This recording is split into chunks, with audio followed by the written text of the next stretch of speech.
नमस्कार, किसी कहानियां में एक बार फिर आपका स्वागत है। प्रस्तुत है मुंशी प्रेमचंद द्वारा लिखे उपन्यास गबन का भाग 22। देवी दिन ने चाय की दुकान उसी दिन से बंद कर दी थी और दिन भर उस अदालत की खाक छानता फिरता था जिसमें डकैती का मुकदमा पेश था और रमानाथ की शहादत हो रही थी। 3 दिन रमा की शहादत बराबर होती रही और तीनों दिन देवी दिन ने ना कुछ खाया और ना सोया। आज भी उसने घर आते ही आते कुर्ता उतार दिया और एक पंखिया लेकर झलने लगा।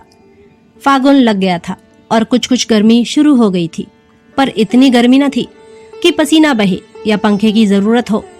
अफसर लोग तो जाड़ों के कपड़े पहने हुए थे, लेकिन देवी दिन पसीने में तर था। उसका चेहरा, जिस पर निष्कपट बुढ़ापा हंसता रहता था, खिसियाया हुआ था, मानो बेगार से लौटा हो। जग्गो ने लोटे में पानी लाकर रख दिया और बोली, चिलम रख दूं? देवी दिन की आज 3 दिन से यह खातिर हो रही थी। इसके पहले बुढ़िया कभी चिलम रखने को ना पूछती थी। देवी दिन इसका मतलब समझता था। बुढ़िया को सदै नजरों से देखकर बोला, नहीं रहने दो, चिलम ना पीऊंगा। तो मुंह हाथ तो धो लो, गर्द पड़ी हुई है। धो लूंगा, जल्दी क्या है? बुढ़िया आज का हाल जानने को उत्सुक थी, पर डर रही थी कहीं देवी दिन झुंझला ना पड़े। वह उसकी थकान मिटा देना चाहती थी, जिससे देवी दिन प्रसन्न होकर आप ही आप सारा वृत्तांत कह सुनाए। तो कुछ जलपान तो कर लो, दोपहर को भी तो कुछ नहीं खाया था। मिठाई लाऊं? लाओ, पंखी मुझे दे दो। देवी दिन ने पंखिया दे दी। बुढ़िया झलने लगी। 2-3 मिनट तक आंखें बंद करके बैठे रहने के बाद देवी दिन ने कहा, आज भैया की गवाही खत्म हो गई। बुढ़िया का हाथ रुक गया। बोली, तो कल से वह घर आ जाएंगे? देवी दिन ने कहा, अभी नहीं छुट्टी मिली जाती, यही बयान दीवानी में देना पड़ेगा। और अब वह यहाँ आने ही क्यों लगे? कोई अच्छी जगह मिल जाएगी, घोड़े पर चढ़े चढ़े घूमेंगे। मगर हाँ, पक्का मतलबी 15 बेगुनाहों को फंसा दिया, 5-6 को तो फांसी हो जाएगी, औरों को 10-10, 12-12 साल की सजा मिली रखी है। इसी के बयान से मुकदमा सबूत हो गया।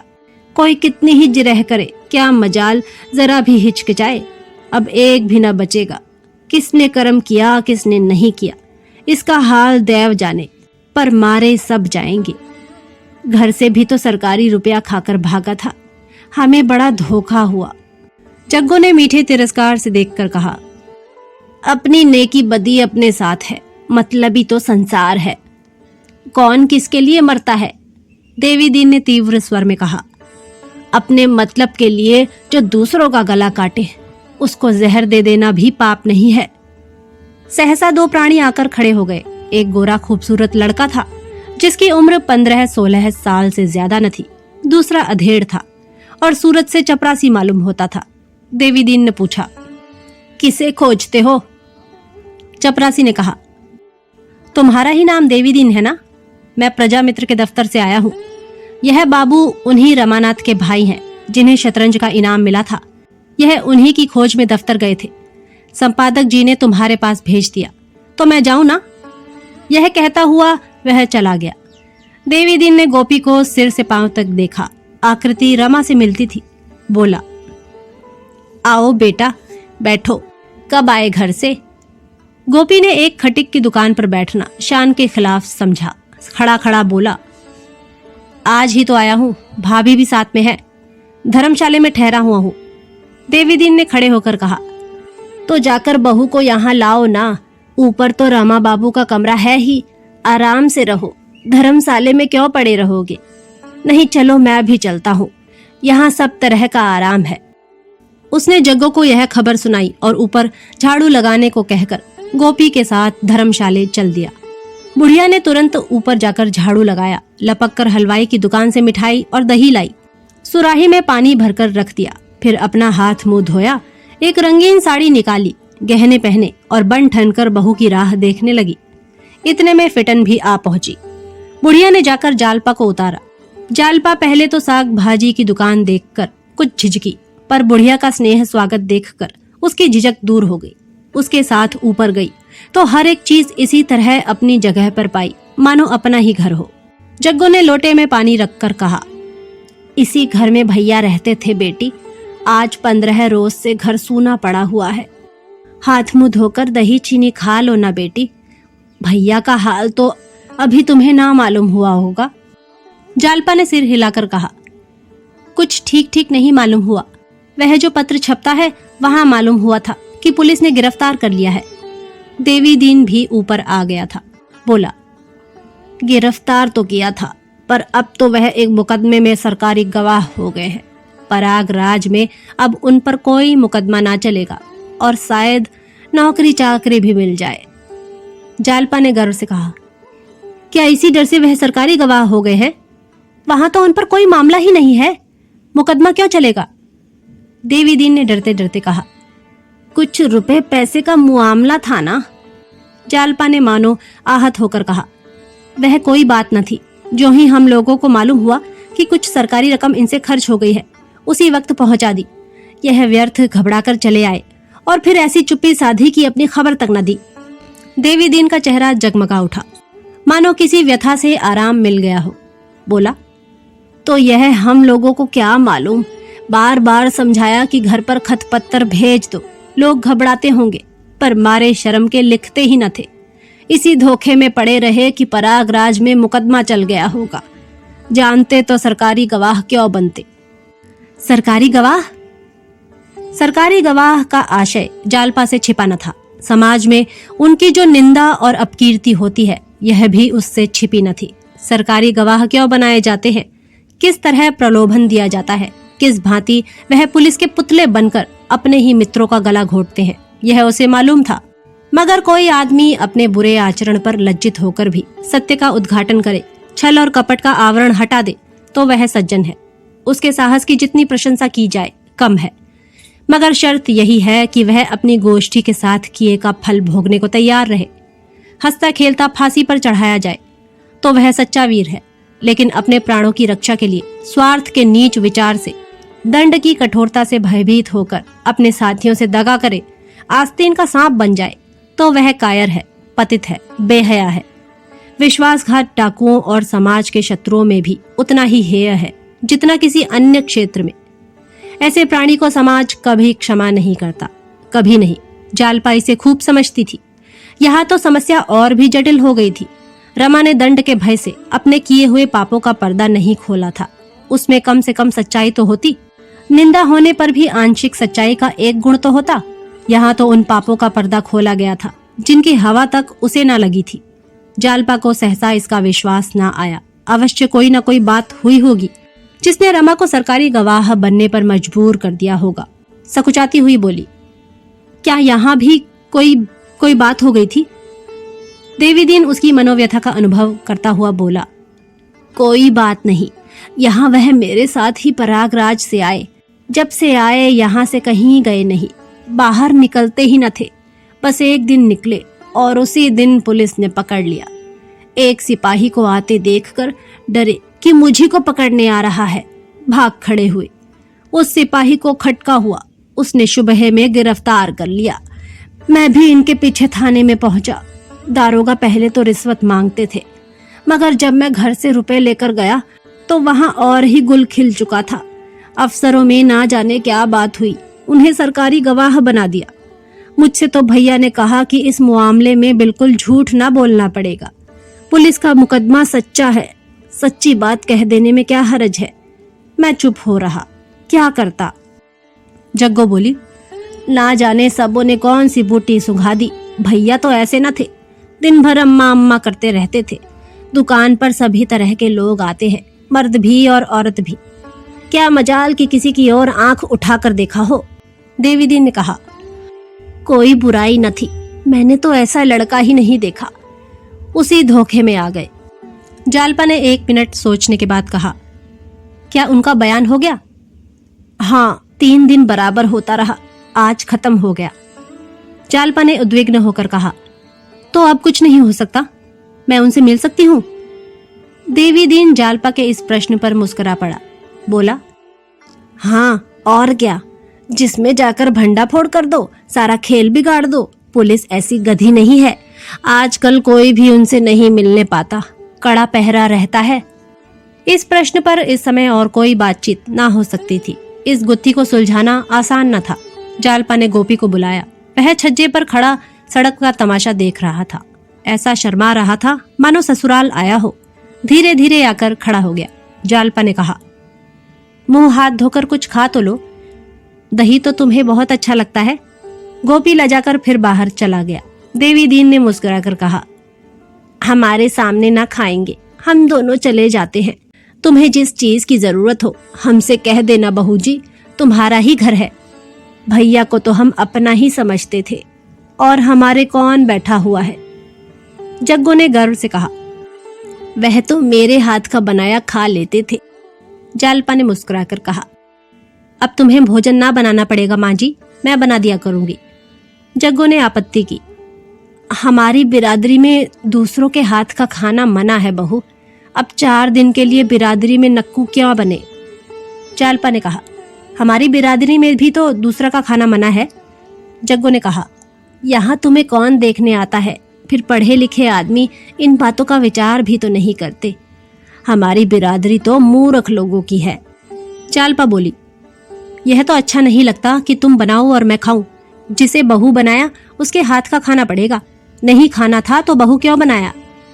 देवी दीन ने जग्गू की ओर प्रशंसा सूचक नजरों से देखकर कहा, बहू ने बात पते की कह दी, इसका जवाब सोच कर देना। अभी चलो, इन लोगों को जरा आराम करने दो। दोनों नीचे चले गए तो गोपी ने आकर कहा, भैया इसी खटिक के यहाँ रहते थे क्या। खटिक ही तो मालूम होते हैं। जालपा ने फटकार कर कहा, खटिक हो या चमार हो, लेकिन हमसे और तुमसे 100 गुने अच्छे हैं। एक परदेशी आदमी को 6 महीने तक अपने घर में ठहराया, खिलाया पिलाया। हम में है इतनी हिम्मत। यहाँ तो कोई एक मेहमान आ जाता है तो वह भी भारी हो जाता है। अगर यह नीचे हैं तो हम इनसे कहीं नीचे हैं। गोपी हाथ मुंह धो चुका था। मिठाई खाता हुआ बोला, किसी को ठहरा लेने से कोई ऊंचा नहीं हो जाता। चमार कितना ही दान पुण्य करे, पर रहेगा तो चमार ही। जालपा बोली, मैं उस चमार को उस पंडित से अच्छा समझूंगी जो हमेशा दूसरों का धन खाया करता है। जलपान करके गोपी नीचे चला गया। शहर घूमने की उसे बड़ी इच्छा थी। जालपा की इच्छा कुछ खाने की न हुई। उसके सामने एक जटिल समस्या खड़ी थी। रमा को कैसे इस दलदल से निकाले। उस निंदा और उपहास की कल्पना ही से उसका अभिमान आहत हो उठता था। हमेशा के लिए वह सबकी आंखों से गिर जाएंगे, किसी को मुंह न दिखा सकेंगे। फिर बेगुनाहों का खून किसकी गर्दन पर होगा।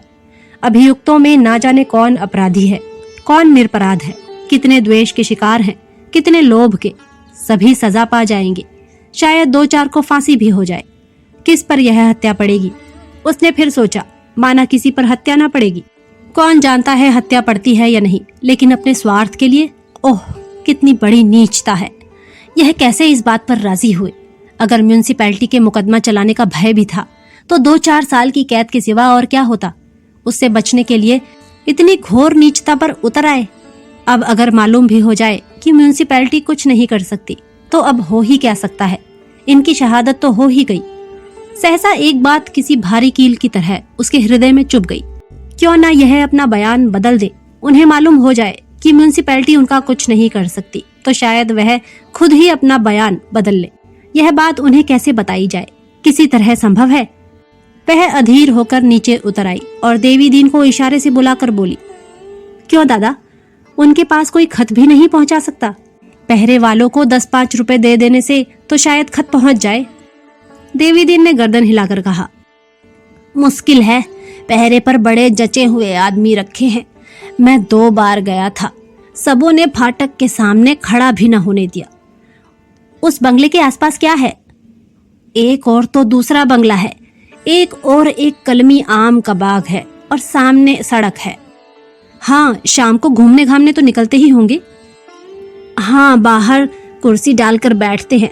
पुलिस के 2-1 अफसर भी साथ रहते हैं। अगर कोई उस बाग में छिपकर बैठे तो कैसा हो। जब उन्हें अकेले देखें तो खत फेंक दे, वह जरूर उठा लेंगे। देवी दीन ने चकित होकर कहा, हाँ हो तो सकता है, लेकिन अकेले मिलें तब तो। जरा और अंधेरा हुआ तो जालपा ने देवी दीन को साथ लिया और रमानाथ का बंगला देखने चली। एक पत्र लिखकर जेब में रख लिया। बार बार देवी दीन से पूछती, अब कितनी दूर है? अच्छा, अभी इतनी ही दूर और है। वहां हाथे में रोशनी तो होगी ही। उसके दिल में लहरें सी उठने लगी। रमा अकेले टहलते हुए मिल जाएं तो क्या पूछना। रुमाल में बांधकर खत को उनके सामने फेंक दूं। उनकी सूरत बदल गई होगी। सहसा उसे शंका हो गई, कहीं वह पत्र पढ़कर भी अपना बयान ना बदलें, तब क्या हो। कौन जाने अब मेरी याद भी उन्हें है या नहीं। कहीं मुझे देखकर वह मुंह उधर कर ले तो। इस शंका से वह सहम उठी। देवी दीन से बोली, क्यों दादा, वह कभी घर की चर्चा करते थे? देवी दीन ने सिर हिलाकर कहा, कभी नहीं, मुझसे तो कभी नहीं की, उदास बहुत रहते थे। इन शब्दों ने जालपा की शंका को और भी सजीव कर दिया। शहर की घनी बस्ती से ये लोग दूर निकल आए थे। चारों ओर सन्नाटा था। दिन भर वेग से चलने के बाद इस समय पवन भी विश्राम कर रहा था। सड़क के किनारे के वृक्ष और मैदान चंद्रमा के मंद प्रकाश में हतोत्साह निर्जीव से मालूम होते थे। जालपा को ऐसा आभास होने लगा कि उसके प्रयास का कोई फल नहीं है, उसकी यात्रा का कोई लक्ष्य नहीं है। इस अनंत मार्ग में उसकी दशा उस अनाथ की सी है जो मुट्ठी भर अकै के लिए द्वार द्वार फिरता हो।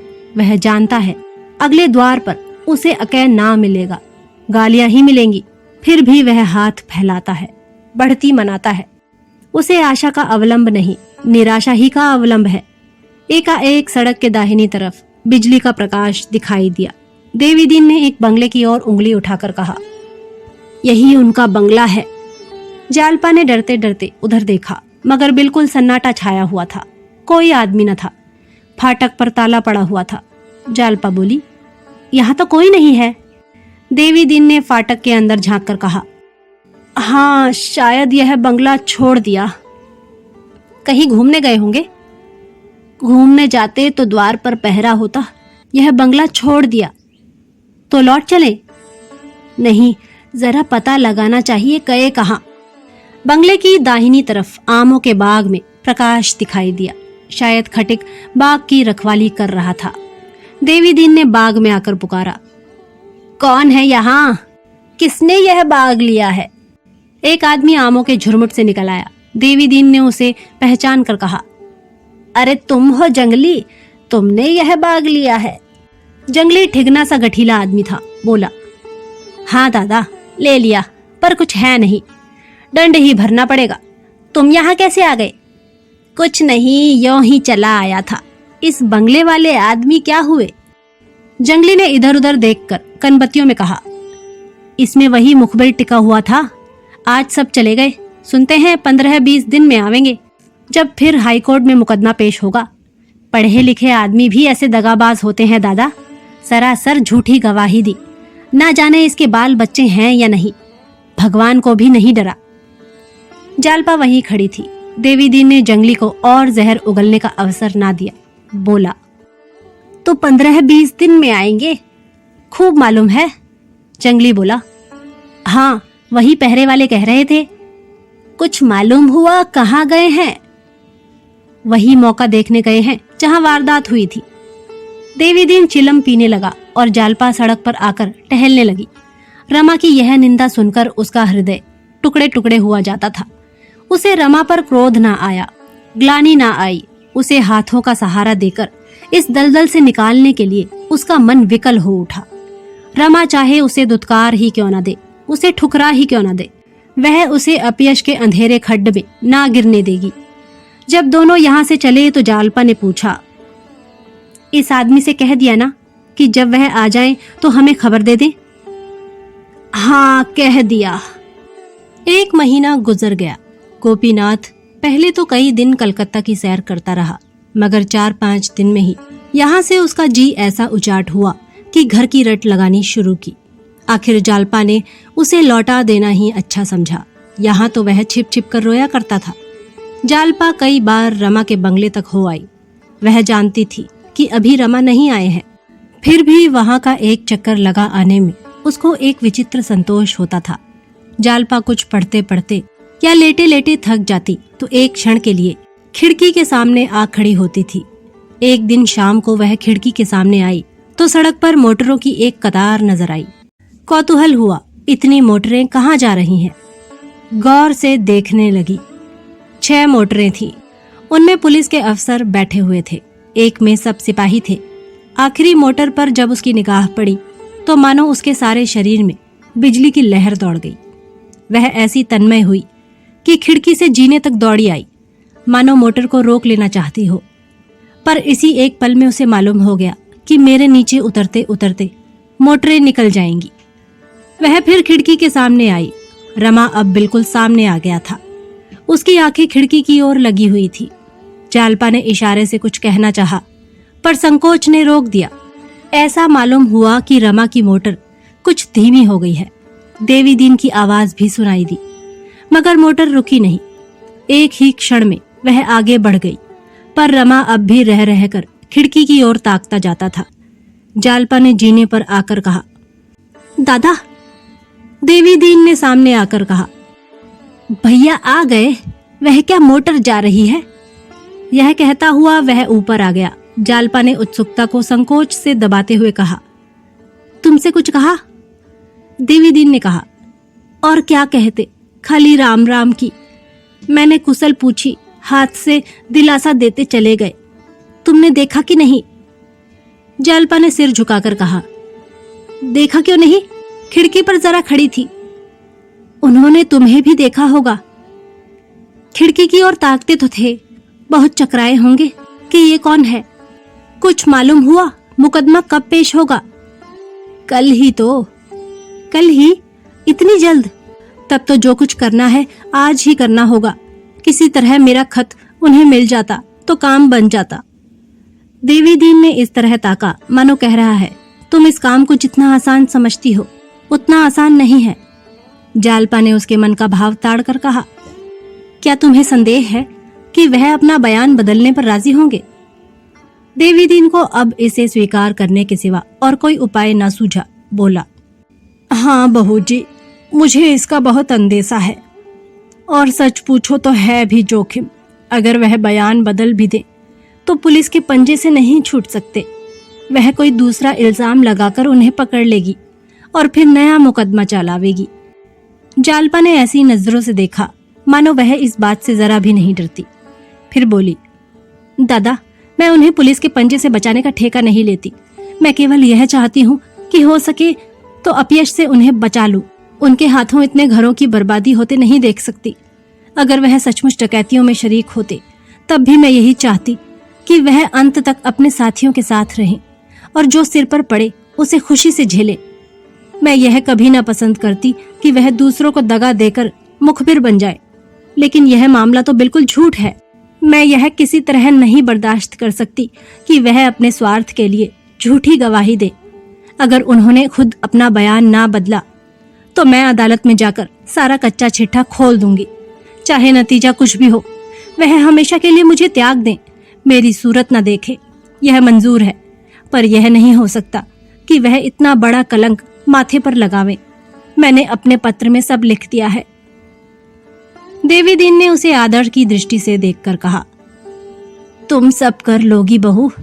अब मुझे विश्वास हो गया, जब तुमने कलेजा इतना मजबूत कर लिया है तो तुम सब कुछ कर सकती हो। तो यहाँ से 9 बजे चले? हाँ, मैं तैयार हूँ।